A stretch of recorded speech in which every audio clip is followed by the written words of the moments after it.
여러분 안녕하십니까. 오늘 정치 특강 전두환, 풍우나 전두환, 저희가 이런 제목을 그렇게 붙여봤습니다. 한국 사회에서 한평생을 살아낸다는 것은 굉장한 격동의 세월을 살아내는 것입니다만, 전두환은 그 중에서도 그 인생의 굴곡이 굉장히 심했던 사람 중에 한 사람입니다. 전두환은 31년생입니다. 31년생.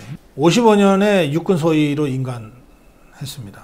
그리고 하나회 군내 기수별 친목 모임 하나회 참여하죠. 이 기수당 2명씩을 원칙으로 했다 그러는데 하나회에 참여합니다. 아마 11기 정식 4년제 육사로는 이제 1기가 되는 겁니다. 그래서 11기가 정규 육사다 뭐 이렇게 자기들끼리 자부심이 강했는데, 여기 전두환, 노태우가 아마 하나의 정식 멤버였을 겁니다. 이 전두환이 그 역사의 무대에 잠깐 나타났던 때가 있습니다. 그게 대위 때인데 5.16 군사정변 때입니다. 5.16 군사정변 때 현역 대위였던 전두환이 5.16 군사정변이 성공했어요. 일단 성공했지만 아직 여기저기서 이제 그 불안한 상황이 계속될 그 무렵에 5월 27일인가 그때요. 육사 생도들과 육사 교관들이 군사정변 지지 선언을 하면 좋겠다. 뭐 이래서 작업을 했는데, 그 군사정변 세력 중에서 작업을 했는데, 당시에 육사 교장 강영훈, 당시에 육사 교장이었습니다. 이 사람 나중에 국무총리까지 하죠. 이 강영훈 육사 교장이 완강하게 거부한 겁니다. 그때 이 강영훈이 육사 교관들의 군사정변 지지선언을 반대하고 있다는 것을 파악하고, 이것을 박정희 당시 최고회의 의장에게 보고를 해서 강영훈을 구금시키고, 그 다음날 육사생도 교관들이 군사정변 지지 시위를 줄 딱 맞춰서 서울 시내에서 시위하면서 군사정변 지지를 하게 만든 숨은 공로자가 전두환 당시 대위였습니다. 그만큼 적극적이었다고 할 수 있죠. 그리고 1970년에 백마부대 29연대장으로 베트남전 참전하고, 그리고 공수특전단 제1 공수특전 여단장을 거쳤습니다. 이때 1973년인데 이때 윤필영 사건에 연루돼서 조사도 받습니다. 조사도 받고 사실은 숙청될 상황이었는데, 뭐 당시 숙청이라는 게 군복 벗고 예편시키는 거였죠. 그런데 구사일생으로 살아납니다. 구사일생으로 살아나서 아마 그 당시에 박정규의 도움을 받았던 것 같아요. 그래서 그 후로 이제 승승장구하죠. 박정희 대통령 경호실, 작전차장부, 보안차장부, 그리고 79년 3월에 이제 운명의 순간이 왔어요. 79년 3월에 육군본부 보안사령관으로 발탁됐습니다. 이때 전두환이 보안사령관이 되지 않았으면 그 7개월 후에 박정희 대통령이 암살당하거든요. 그리고 계엄이 내려지고, 계엄 상황에서 보안사령관이 합동수사본부장이 되는데, 전두환이 이때 보안사령관을 하지 않았으면 합동수사본부장을 할 수 없었겠죠. 그러면 당시 계엄사령관 정승화 대장 체포를 하기 어려웠을지 모릅니다. 그래서 전두환이 국민들에게 모습을 나타낸 것은 뭐 5.16 때 육사 생도들의 군사정변 지지 시위를 이끌어내는데 역할을 했다, 이런 거는 일반인들은 모르는 얘기 아닙니까? 일반인들 앞에 육군소장 전두환이 모습을 나타낸 것은 바로 이때 합동수사본부장 자격으로였습니다.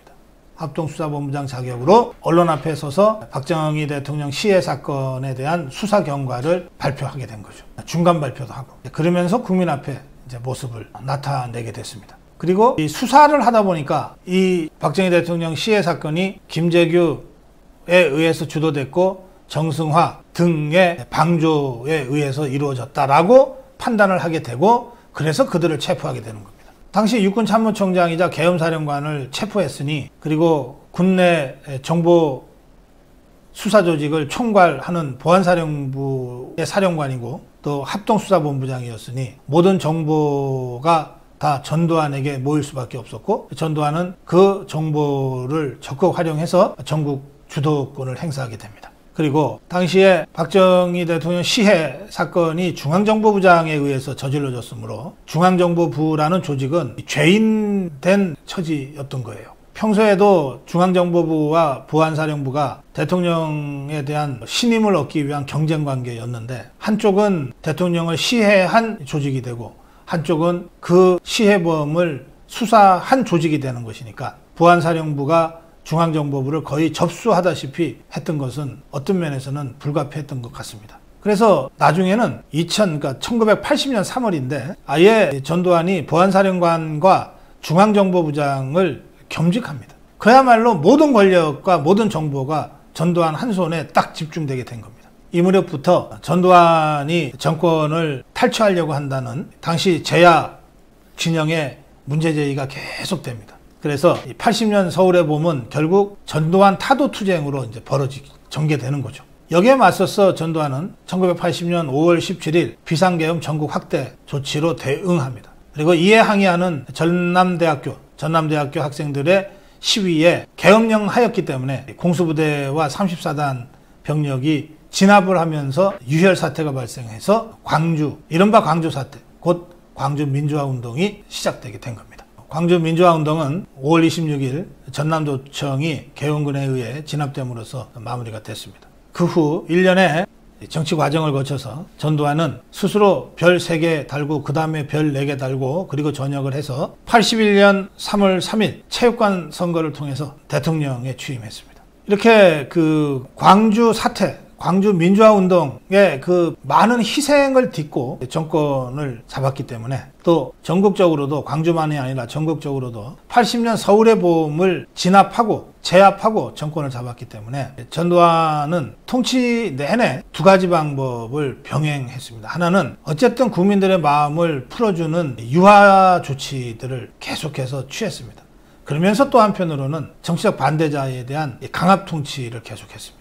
국민들을 대상으로 한 유화 정책의 대표적인 것이 81년에 있었던 국풍 80일 축제입니다. 이게 대규모 축제는 아마 이게 처음이었을 겁니다.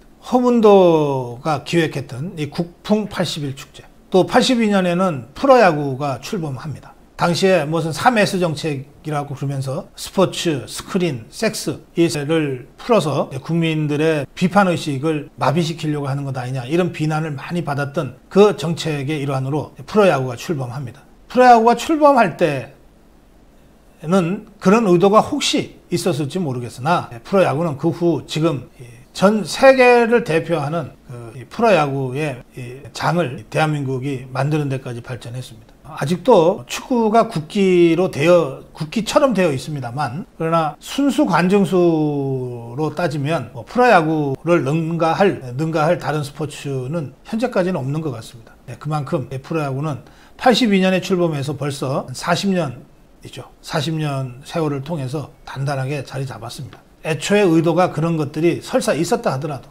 그건 다 옛날 얘기입니다. 야간 통행금지도 해제했습니다. 박정희 정권 때까지 유지되어 오던 야간 통행금지 12시부터 새벽 4시까지 이거는 북한의 간단없는 게릴라 침투 이런 등등 때문에 유지되어 왔던 것인데 이게 전두환 정권 들어서 오히려 더 강압적으로 더 폭력적으로 통치할 것 같았던 전두환 정권 들어서 통행금지가 해제됩니다. 교복도 자율화됩니다. 졸업정원제도 실시됩니다. 학원 자율화되고 두발과 복장 자율화가 됩니다. 서울 지하철 2, 3, 4호선이 개통되고 컬러 텔레비전이 보급됩니다. 그리고 영상이 적극적으로 장려됩니다. 정치적으로는 분명히 유신 체제보다도 더 폭압적인 체제였는데 사회 문화적으로는 훨씬 더 자유로워졌어요. 그것은 전두환 정권이 정권을 잡는 과정에서의 절차적 정당성의 부재, 이 상황을 보완하기 위한 적극적인 대국민 친화 정책의 결과다. 그렇게 설명할 수 있습니다. 그런데 정치적으로는 계속 강압적이고 폭력적인 통치를 했습니다. 4.13 호원 조치가 나오고 그리고 박종철 고문치사 사건이 터지고 저도 그 무렵에 전두환 정권에 의해서 감옥을 갔다 왔는데 그 당시에 이 애학투 사건 같은 경우에는 학생들이 2,000명 가까이가 한꺼번에 구속되는 그런 초유의 공안 사건까지 터졌습니다. 긴장이 고조되어 가다가 결국 87년 6월 민주화운동으로 폭발했고 거대한 국민의 행동 앞에 전두환은 아주 현명하게 후퇴 전략을 씁니다.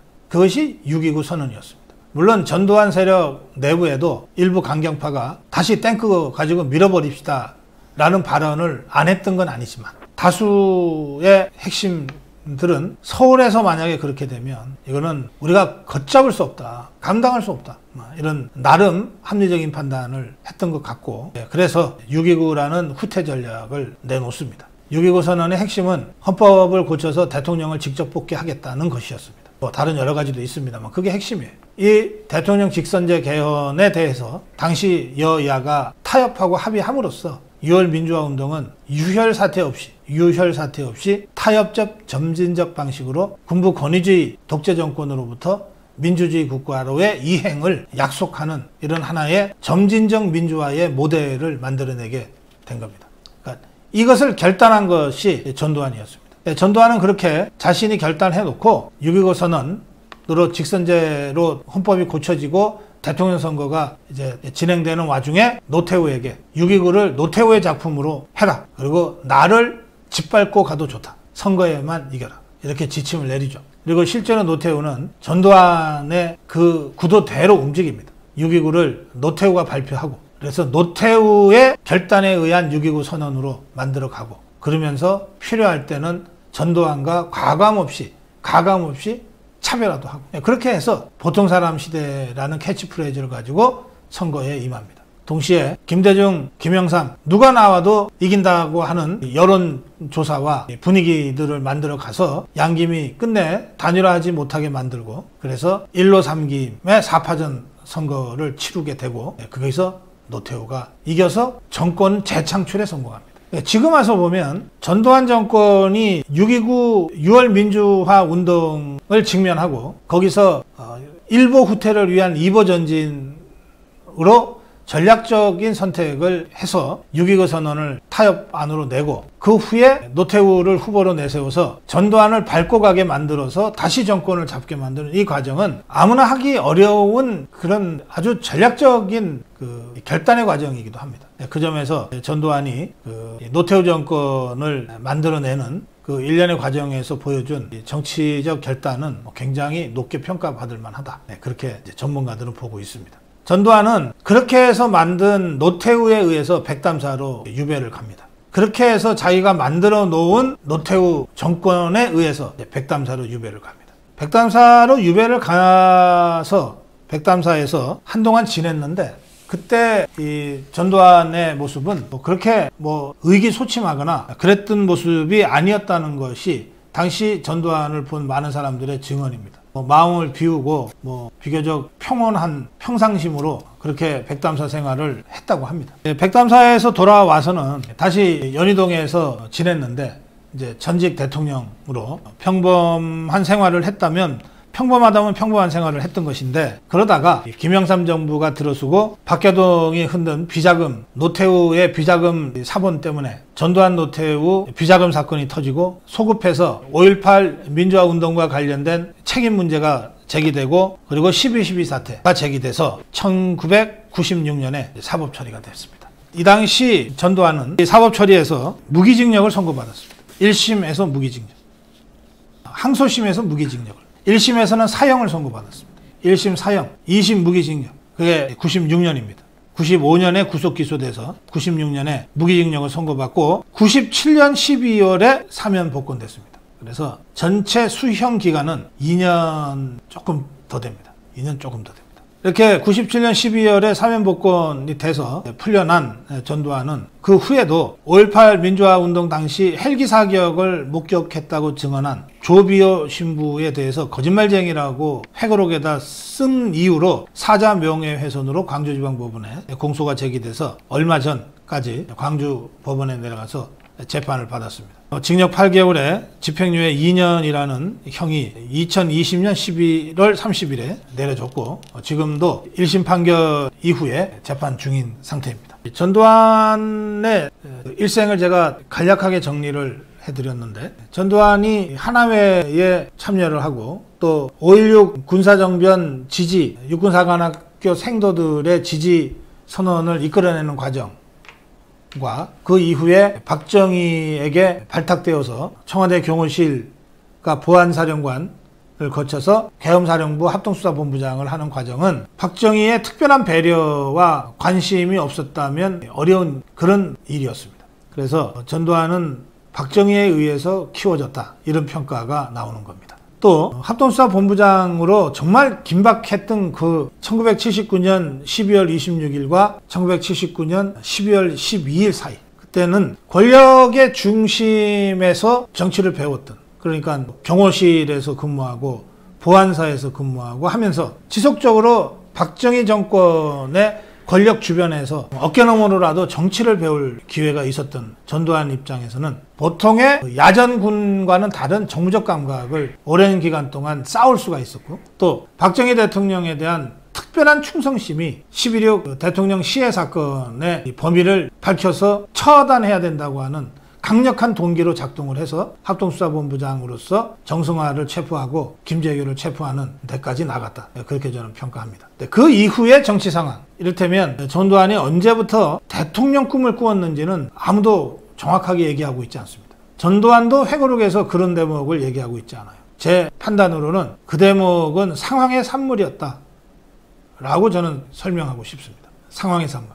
처음부터 이를테면 김종필과 6.4.8기처럼 또는 박정희처럼 정권을 잡고 이렇게 개혁하겠다라고 하는 무슨 청사진을 가지고 움직였던 게 아니라는 거예요. 그런데 박정희 시해라고 하는 엄청난 사건을 맞닥뜨리고 수사본부장으로서 합동수사본부장으로서 수사를 해나가면서 김재규와 정승화 등등의 그 행동들이 포착되고 그들을 체포하고 나서는 권력의 중심이 느닷없이 순식간에 전두환한테 오게 됐고, 그런데 바깥에서는 김영삼, 김대중, 김종필이 다음 대통령은 나다라고 하면서 움직이기 시작했고, 그리고 학생들은 최규하 가두 정권의 조속한 종결을 요구하면서 연일 시위를 하고 이런 상황을 직면하게 된 거죠. 이 상황에서 전두환, 노태우 등 12.12 주도 세력이 선택했던 방법, 선택했던 길, 그것은 정교하게 잘 준비되고 잘 짜여진 군사정변이 아니라 그 상황에서 자기로서 최선을 다한 불가피한 선택이라는 측면이 강하다. 저는 그렇게 봅니다.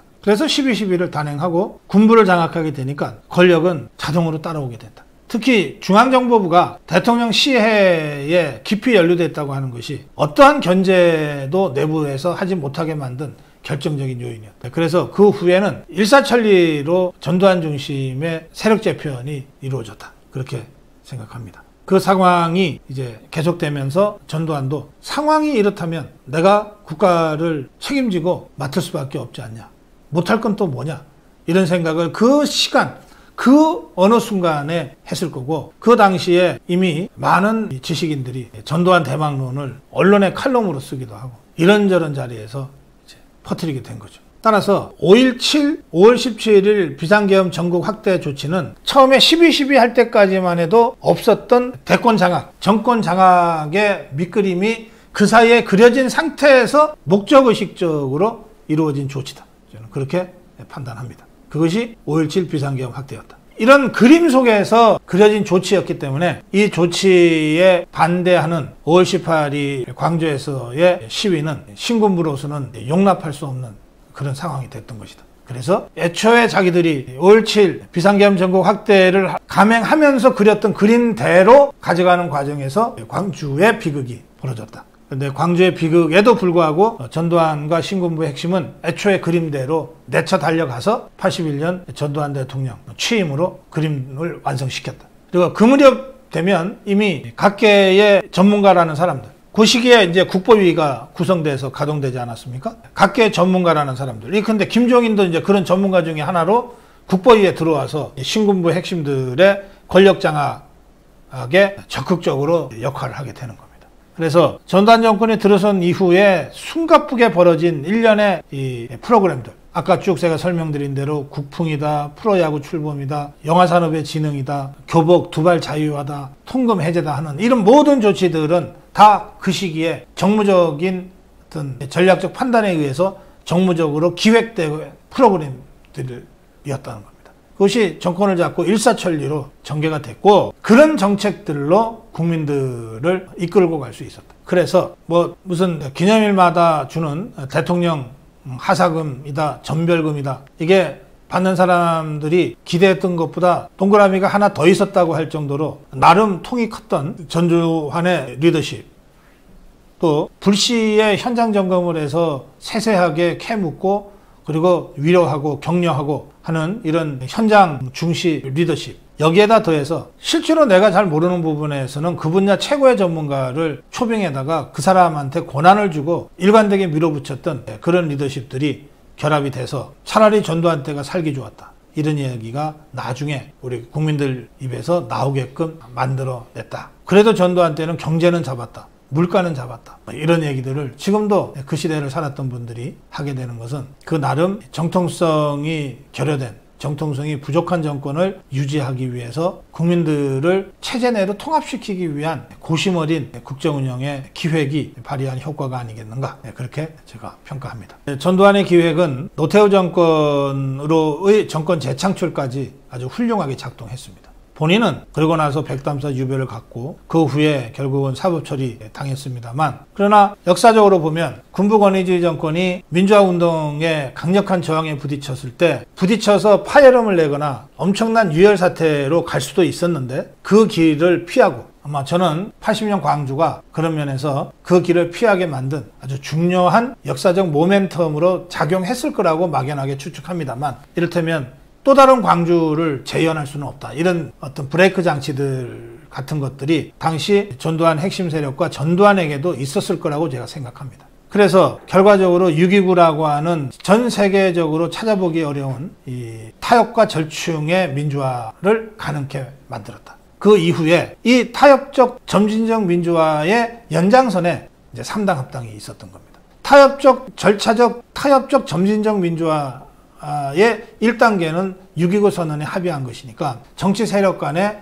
정치적 합의가 있었던 것이고, 그 이후에 4년 후에 있었던 이 3당 합당은 정책 연합을 넘어서 정치 연합으로까지 나갔던 거죠. 합당이라는 정치 연합으로까지 나갔던 거죠. 그래서 따지고 보면 전두환 정권에서 거의 불가능할 것 같았던 정권 재창출을 해서 노태우 정권, 또 노태우 정권에서도 사실상 포기할 수밖에 없었던 정권 재창출을 김영삼 정권을 통해서 해낸 거죠. 이러면서 우리 사회는 아주 난폭한 권위주의 독재 체제가 문민정부라고 하는 것으로 15년간에 걸쳐서 점진적으로 이해갈 수 있게 됐습니다. 그 이후에 김대중 정권, 노무현 정권은 김영삼 정권이라고 하는 문민화의 그 다리가 없었으면 등장할 수 없는 정권이었어요. 김대중 정권, 노무현 정권은 다르게 말씀드리면 김영삼 정권이 들어서서 형식적 민주주의를 되돌릴 수 없을 정도로 진전시킨 연후해야 비로소 정권에 도전하고 정권을 잡을 수 있었던 정권들이라는 뜻입니다. 전두환은 그런 의미에서 한국 현대사의 가장 비극적인 아픔을 갖고 있는 사람입니다. 동시에 점진적 타협적 민주화라고 하는 세계에서 또 유례를 찾아볼 수 없는 그런 민주화를 실질적으로 가능하게 길을 터준 사람이기도 합니다. 그리고 그가 군 생활에서 보안사령관, 합동수사본부장, 그리고 대통령, 그리고 감옥생활에 이르기까지 그 굴절 많았던 전두환의 일생을 그냥 일반 평범한 사람의 눈에서 보면 정말 풍운하라고 부를 만하다. 그렇게 제가 평가를 합니다. 오늘 정치특강 풍운하 전두환 여기서 마무리하겠습니다. 고맙습니다. 1945년 8월 15일 2차 세계대전이 연합군의 승리로 끝났습니다. 그 연합국의 승리로 인해서 독일, 이탈리아, 일본 등 추축국들이 식민지로 경영하고 있던 곳들이 일제히 독립을 하기에 이릅니다. 그 당시 독립한 나라가 아프리카, 남아메리카, 아프리카와 남아메리카, 그리고 아시아 100여 개 국가에 달합니다. 1945년 이 신생국가들의 공통된 과제는 두 가지였습니다. 하나는 민주주의를 제도화한다. 하나는 경제성장을 한다. 어느 나라나 처한 환경과 요건에 따라서 다른 방식으로 움직이긴 했으나 목표는 같았습니다. 어떻게 하면 민주주의를 구축하고 어떻게 하면 잘 살게 할 것인가. 어떤 나라는 미국의 힘을 입어서 민주주의와 경제성장을 이루려고 했고, 어떤 나라는 소련의 지원을 받아서 그걸 하려고 했습니다. 또 어떤 나라는 중국과 손잡고 제3지대,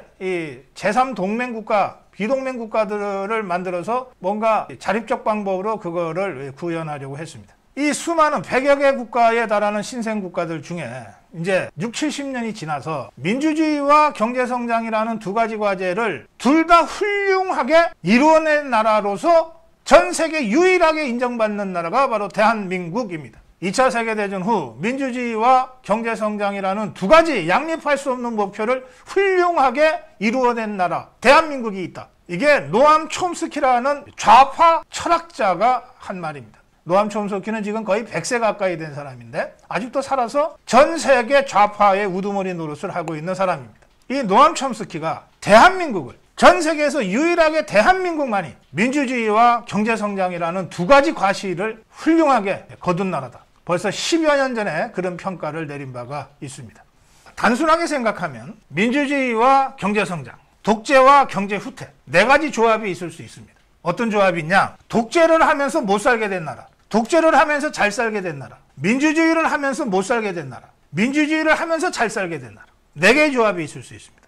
우리는 100여 개 신생국가들 중에서 유일하게 민주주의를 하면서 잘 살게 된 나라에 들어가 있는 겁니다. 그럼 대부분의 나라는 어떻게 됐냐? 독재하면서 못 살게 된 나라로 전락했습니다. 우리가 가끔씩 외신을 통해서 보는 아프리카의 이런저런 나라들, 무슨 미얀마가 어떻다, 어떻다. 이 나라들 독재이면서 못 사는 나라입니다. 그렇게 전락했어요. 그럼 출발할 때부터 그랬냐? 아닙니다. 출발할 때 우리나라야말로 어떤 다른 신생 제국들보다도 불리한 위치에 있었습니다. 다른 여러 신생 국가들은 자원이라도 있었어요. 우리는 그것조차 없었던 그야말로 황무지 맨 땅에서 민주주의와 잘 사는 것이라는 이 두 가지를 이뤄낸 겁니다. 근데 대부분의 45년 이후 출범한 신생 국가들은 독재임에서 못 사는 나라로 전락해 버렸어요. 수십 년 동안의 경쟁의 결과 그렇습니다. 우리가 민주주의를 하면서 잘 사게 된 그 70여 년의 분투의 역사, 그 역사를 이끌어온 사람들이 누구냐? 이승만 대통령, 박정희 대통령, 전두환 대통령, 그리고 김영삼, 이명박, 박근혜 대통령입니다.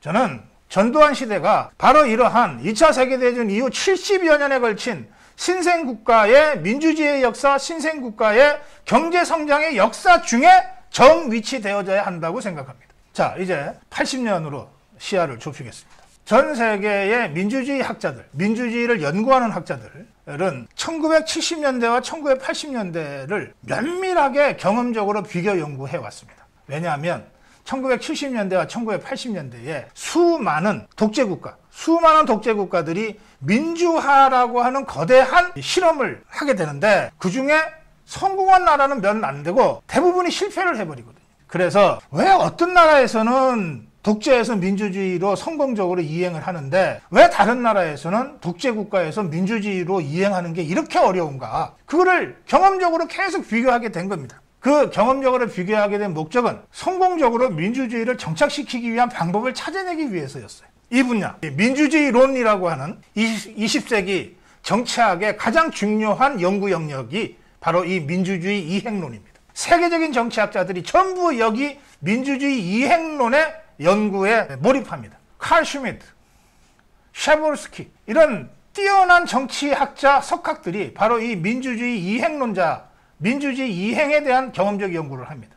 우리나라에서는 좌파의 대표적인 정치학자 최장집이 바로 이 민주화 이행론의 연구자이기도 합니다. 저도 대학원에서 바로 이 민주주의 이행론이라고 하는 영역에서 제가 석사 논문을 쓰고 박사 논문을 썼습니다. 이 수많은 경험적 연구가 있기 때문에 아르헨티나의 경우, 칠레의 경우, 브라질의 경우, 페루의 경우 다 다르잖아요. 필리핀의 경우, 한국의 경우, 이란의 경우 다 다르기 때문에 이 경험적 연구를 일일이 제가 다 디테일하게 말씀드릴 시간은 안 되고 이 경험적 연구를 통해서 확인된 보편적 법칙이라고 하는 게 있습니다. 그게 뭐냐? 민주주의가 독재로부터 민주주의로 이행을 시작을 하면 그러면 이게 불가역적인 변화냐? 아니면 언제든지 다시 독재로 회귀할 수 있는 가역적 변화냐? 매우 안타깝고 슬프게도 독재에서 민주주의로 일단 이행을 해도 이게 불가역적이지가 않은 거예요. 경험적 연구를 통해서 보면 언제든지 이게 뒤집어져서 다시 독재, 예전의 독재보다 더 심각한 독재로 후퇴할 위험성을 안고 있는 것이 민주주의 이행의 역사였다고 하는 것이 경험적 연구를 통해서 확인이 됩니다. 일단 한번 민주주의로 나가면 더 이상 독재로 못 돌아올 것 같죠? 전혀 안 그렇다는 거예요. 경험적으로 보면. 그런데 독재에서 민주주의로 갔다가 다시 독재로 돌아올 때 보이는 패턴, 정치 패턴이 있다는 거예요. 뭐냐? 독재 정권이 민주주의로 이행을 할 때는 독재 정권이 분열돼서 온건파와 강경파로 나눠지는 것이 보통인데 강경파는 야 계속 독재하자. 땡크를 밀어붙이면 되지. 뭐 수십만 명 죽이면 되잖아. 이제 이런 강경파가 늘 있는 거예요. 그리고 야 그거 갖고 되냐. 예전에나 통했지. 이제는 더 이상 그렇게 해서는 안 돼. 우리도 점진적으로 좀 양보도 하고 하면서 민주화라고 하는 큰 추세에 우리도 발맞춰서 가야 우리도 살아남을 수 있어 라고 하는 온건파가 있다는 거예요. 그런가 하면 이 독재 정권과 싸운 민주화 세력 안에도 온건파와 강경파가 있어서 강경파는 야 마침내 때가 왔어. 저 새끼들 다 쓸어버리자. 혁명하면 되잖아. 이런 강경파가 있어요. 반면에 야 아직은 군대를 쟤들이 갖고 있어. 여기서 우리가 쓸어버리자고 해서 쓸어버려지는 것이 아니야. 이제 이 정도 했으면 저쪽에도 온건파가 있으니까 저쪽 온건파랑 손잡고 타협하자. 선거하자. 일주일 만에 하려고 그러면 피를 많이 보지만 1년 동안 하자 그러면은 피 안 보고도 할 수 있잖아. 이런 온건파가 있다는 거예요. 그래서 독재에서 민주화를 이행을 할 때 일단은 독재 세력 안에서도 온건파가 주도권을 잡아야 민주화로 이행을 할 거 아니에요. 그러면 독재 세력 안에서 온건파가 주도권을 잡고 좋다. 민주화를 한번 가보자 했을 때 이때 야당 안에서 강경파가 주도권을 잡게 되면 이제 독재 세력 안에 온건파가 야당의 강경파에 끌려다니게 되면서 독재 세력 안에 아직도 힘을 갖고 있는 강경파가 점점 불안해져 가지고 이들이 다시 쿠데타를 일으킬 위험성이 높아진다는 겁니다. 그렇게 해서 독재에서 민주주의로 가는 것처럼 보였다가 다시 후퇴하는 경우가 여러 번 있었다는 거예요. 그리고 이때 다시 후퇴를 할 때 정말로 처참한 인간 사륙이 벌어진다는 거예요. 한번 뺏길 뻔하다가 되찾은 이 독재 권력의 군대가 민주화 과정에서 나타났던 거의 모든 사람들을 다 죽여버린다는 거예요. 실제로 칠레에서 피노체트가 정권을 잡은 다음에 인구 1000만 명의 칠레에서 100만 명이 사라졌습니다. 100만 명 중에 절반쯤은 죽었고 절반쯤은 안데스 산맥을 넘어서 도망갔어요. 다른 나라로. 안 그러면 죽으니까. 인구의 10분의 1이 정치적 이유 때문에 한 달 사이에 없어졌어요. 아르헨티나는 30만 명의 미싱이 있습니다. 사라져버린 거예요. 그 사람들의 시신이 어디 있는지도 못 찾아요. 지금도 어머니들이 울고 다니잖아. 이런 심각한 후퇴가 있다는 거예요. 어설프게 민주화 했다가 심각한 반동을 맞아서 역사가 수십 년 후퇴하는 경우가 적지 않다 이 말이에요. 그래서 독재에서 민주주의를 이행을 할 때 독재 세력 안에서 온건파가 주도권을 잡는 건 못지않게 중요한 게 야당에서도 온건파가 주도권을 잡는 것이 중요하다는 거예요. 그래서 독재 세력 내의 온건파와 야당 내 온건파가 손을 잡아서 독재 세력 안의 강경파를 억누르고 야당 내의 강경파도 억눌러야 비로소 타협적으로 뭔가가 조금이라도 진전해 나갈 수 있게 된다는 겁니다. 그렇게 어려운 과정을 거쳐서 독재 정권 내 온건파와 야당 내 온건파가 손을 잡고 힘들게 조금씩 진전해서 마침내 피 흘리지 않고 민주화를 이루어낸 기적과 같은 나라가 바로 대한민국이었다는 거예요. 자, 그러면 이 과정을 구체적으로 이제 87년 상황에서 한번 살펴보겠습니다. 전두환이 1979년 12월 12일 날 군사 쿠데타를 일으켰고 그리고 1980년 5월 17일 비상계엄을 전국 확대함으로써 또 한 번의 군사 정변을 일으켰어요.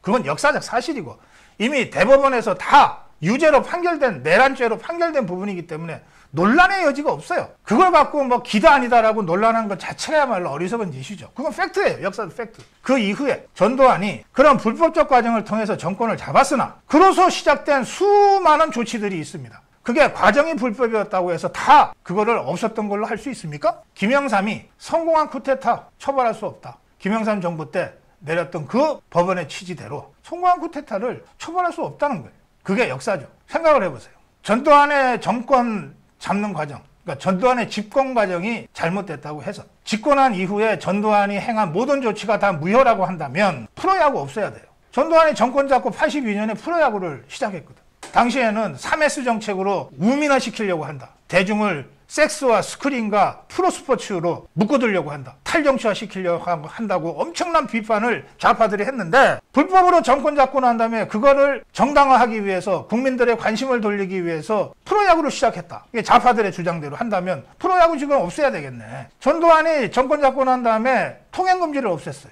불법적으로 정권 잡은 전두환이가 없앤 통행금지니까 다시 부활시켜야 된다고 주장해야 되겠네. 그런 문제가 아니다 이 말이에요. 역사는 그대로 의미가 있고 가치가 있는 거예요. 전두환이 12.12와 5.17 그리고 5.18로 역사에 죄를 지은 것과 그 역사의 죄를 지음으로써 정권을 잡고 정권을 가지고서 권력을 가지고서 국가를 경영해서 이루어낸 수많은 일들, 이것은 이것대로 또 다른 역사로서 인정될 수밖에 없다는 거죠. 그걸 어떻게 부정을 합니까? 우리가 시간을 되돌릴 수 있습니까? 자, 이제 87년으로 가겠습니다. 87년 6월 항쟁, 6월 민주화 운동이 시작이 됐어요. 전두환 정권은 처음에는 강경파가 주도했습니다. 여느 역대 정권과 어느 독재 정권과 똑같이 전두환 정권도 마지막까지 강경파가 큰 소리를 쳤어요. 그래서 4.13 호원조치라고 하는 게 나오지 않았습니까? 4.13 호원조치. 기존 헌법 그대로 지키고 대통령 체육관에서 뽑겠다. 우리는 대통령 노태우다. 이 4.13 호원조치가 나오니까 국민들이 어떻게 대통령을 또다시 체육관에서 뽑냐. 대통령 직선으로 가야 된다고 하면서 들고 나온 게 대통령 직선제 쟁취 국민운동이고 그것이 6월 민주화 운동 아닙니까? 이렇게 해서 국민들이 쏟아져 나왔어요. 수백만 명이 길거리로 쏟아져 나왔어요.